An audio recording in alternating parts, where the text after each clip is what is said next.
आज की ये वीडियो पूर्वांचल एक्सप्रेसवे के निर्माण के विषय में है। बहुत सारे लोग इसके विषय में कमेंट कर रहे हैं, बहुत सारी अफवाहें फैलाई जा रही हैं, जिन पर आज की इस वीडियो में हम चर्चा करेंगे। इसके निर्माण का क्रेडिट किसको जाता है, इस पर भी चर्चा करेंगे।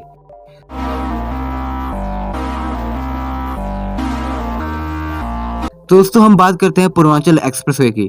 तो इसका इनॉग्रेशन आज हो गया, लेकिन बहुत सारे लोगों का मानना है कि जो पूर्वांचल एक्सप्रेसवे है इसको बीजेपी ने बनवाया है और बहुत सारे लोगों का मानना है कि इसको एसपी ने बनवाया है।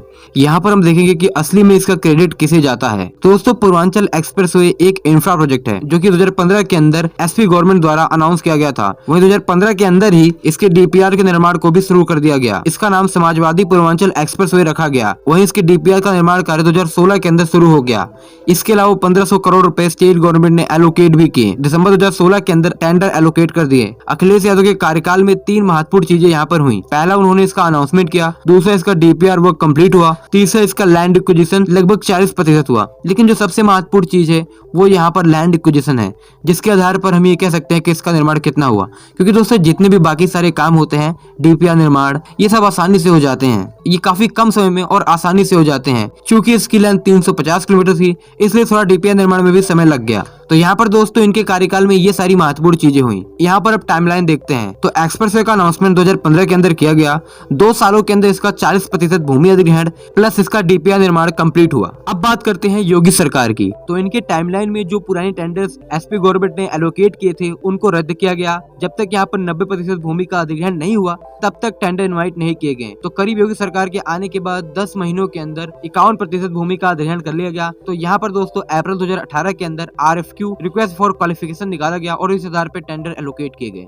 जुलाई के अंदर दोस्तों सभी कंपनीज को टेंडर एलोकेट कर दिए गए और अक्टूबर 2018 के अंदर काम शुरू हुआ। अब यहाँ पर दोस्तों जब एक्सप्रेसवे का निर्माण होता है, डायरेक्ट निर्माण कार्य शुरू नहीं होता है। सबसे पहले जो भूमि होती है उसको साफ किया जाता है मशीनों के द्वारा। उसमें काफी सारा समय लग जाता है। निर्माण कार्य शुरू होने से पहले भूमि को समतल करने में ही 8 महीने लग गए। सितंबर 2019 में निर्माण कार्य शुरू हुआ और दोस्तों आज 16 तारीख को इसका इनॉग्रेशन कर दिया गया। यानी कि 2 साल से थोड़ा ज्यादा समय में इसका निर्माण कार्य संपन्न हुआ। अब यहाँ पर सवाल है कि इसका क्रेडिट किस सरकार को दें। तो सबसे पहले दोस्तों पूर्वांचल एक्सप्रेसवे एक इंफ्रा प्रोजेक्ट है। इसमें सरकार को बहुत ज्यादा प्रयास नहीं करना है कि ये सफल होगा या नहीं होगा। उन्हें इन्वेस्टर्स नहीं ढूंढने हैं। जब प्रोजेक्ट की बहुत ज्यादा कॉस्ट होती है तब दोस्तों सरकार के लिए दिक्कत हो जाती है कि फंड का अरेंजमेंट कहां से करें। यहाँ पर अखिलेश सरकार ने इस एक्सप्रेसवे को 2015 के अंदर अनाउंस किया था और तब से 2017 तक उनकी सरकार थी। लेकिन इन 2 सालों के अंदर डीपीआर निर्माण का काम पूरा हुआ और भूमि अधिग्रहण 40% ही हो पाया। हो सकता है कि भूमि अधिग्रहण पैसों की वजह से ना हो पाया, तो हम मान सकते हैं कि अखिलेश सरकार 1 साल के अंदर भूमि अधिग्रहण नहीं कर पाई। अब मैं इसका कंपैरिजन इसलिए कर रहा हूँ, गंगा एक्सप्रेसवे जिसकी लेंथ करीब 594 किलोमीटर है, 8 महीनों के अंदर इसका 81% लैंड एक्विजिशन कंप्लीट हुआ, जो कि एक बहुत ही बड़ा अचीवमेंट है। तो यहाँ पर दोस्तों हम अखिलेश सरकार का फेलियर मान सकते हैं। और योगी सरकार के आने के बाद 60% भूमि का अधिग्रहण हुआ 8 महीनों के अंदर और फिर इस पर काम शुरू हुआ। 100% निर्माण कार्य भी योगी सरकार में ही हुआ। तो इसका क्रेडिट हम योगी सरकार को देते हैं। बहुत सारे लोग मुझसे प्रश्न पूछेंगे कि Bundelkhand expressway, Gorakhpur link expressway, मान लीजिए 2022 में बीजेपी की हार हो जाती है और एसपी गवर्नमेंट आती है, जब इनका इनॉग्रेशन होगा तो इसका क्रेडिट हम अखिलेश सरकार को दें। तो इसका जवाब है बिल्कुल नहीं। योगी सरकार के अंदर Bundelkhand expressway, Gorakhpur link expressway, इनका अनाउंसमेंट किया गया, इनका डीपीआर बनाया गया, इनका लैंड एक्विजिशन कंप्लीट किया गया और इनका निर्माण कार्य भी शुरू किया गया। और खास बात यह है कि बुंदेलखंड 70% कार्य योगी सरकार में ही संपन्न हुआ। गोरखपुर लिंक एक्सप्रेसवे का 27% कार्य पूरा हो पाया। इनका क्रेडिट पहले से ही योगी सरकार को जाता है। वहीं गंगा एक्सप्रेसवे का इनॉग्रेशन भी अगर अखिलेश सरकार में होता है तो भी इसका हम 100% क्रेडिट अखिलेश सरकार को नहीं देंगे, क्योंकि दोस्तों इसके लिए ज्यादातर जो लैंड एक्विजिशन हुआ है वो योगी सरकार में हुआ है। इसी प्रकार लखनऊ मेट्रो का इनॉग्रेशन योगी सरकार ने किया, लेकिन इसका क्रेडिट हम एसपी गवर्नमेंट को देते हैं। इसका कारण ये है कि जो लखनऊ मेट्रो है इसका जो मेजोरिटी ऑफ वर्क है, फंड अलॉटमेंट है, वो एसपी गवर्नमेंट के वक्त हुई। अप्रूवल भी उसको एसपी गवर्नमेंट के टाइम मिला। तो इसलिए दोस्तों इसका क्रेडिट हम एसपी गवर्नमेंट को देते हैं। जब बात आती है कानपुर मेट्रो की, तो कानपुर मेट्रो मैंने पहले आपको बताया था कि इसका क्रेडिट हम दोनों सरकार को देते हैं, क्योंकि दोनों सरकारों में इसका काम हुआ था।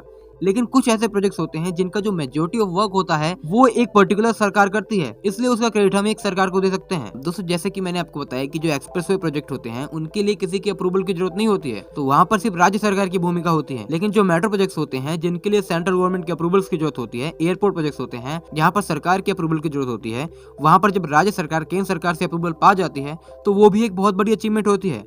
वहीं दोस्तों बहुत सारे लोग कहते हैं कि ये इस सरकार का सपना था, ये उस सरकार का सपना था, तो इसका भी काफी अच्छा आंसर है। लेकिन ये कुछ ही ऐसे प्रोजेक्ट्स होते हैं जिसमें हम किसी सरकार को बहुत ज्यादा श्रेय दे सकते हैं, जिसमें राज्य सरकार के लिए बहुत ज्यादा चुनौती होती है। इसमें एक प्रोजेक्ट है जेवर एयरपोर्ट। तो दोस्तों इस एयरपोर्ट को बनाने के लिए सेंट्रल गवर्नमेंट के अप्रूवल की जरूरत थी और एसपी गवर्नमेंट भी चाहती थी कि जेवर के अंदर एयरपोर्ट का निर्माण हो।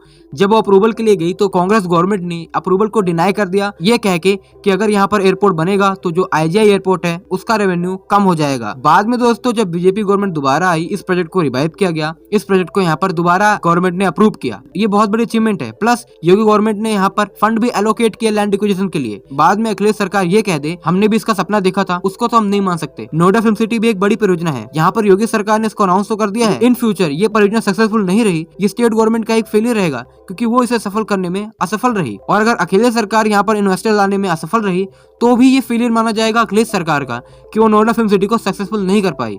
हम ये भी कह सकते हैं कि सपना एसपी गवर्नमेंट ने देखा और सपना बीजेपी गवर्नमेंट ने कंप्लीट किया। लेकिन दोस्तों ये हर प्रोजेक्ट पे फिट नहीं बैठता है। वीडियो पसंद आए तो वीडियो को लाइक करें, चैनल को सब्सक्राइब करें। धन्यवाद आपका ये वीडियो देखने के लिए। मिलता है नेक्स्ट वीडियो में।